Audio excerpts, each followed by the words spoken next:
சமுதாயத்திற்காக அர்ப்பணித்துக் கொள்ள வேண்டும் என்பதற்காகத்தான்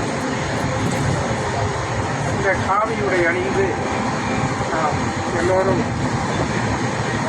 இறைப்பணி செய்து கொண்டிருக்கிறோம். அந்த இறைப்பணியிலே நாம் மக்களுக்கு சொல்ல வேண்டிய செய்தி, உலகம் முழுவதும் இருக்கின்றவர்கள் எல்லாம் இன்பங்களை அனுபவிக்க வேண்டும் என்பதற்காக எல்லோரும் ஓடிக்கொண்டிருக்கிறார்கள்.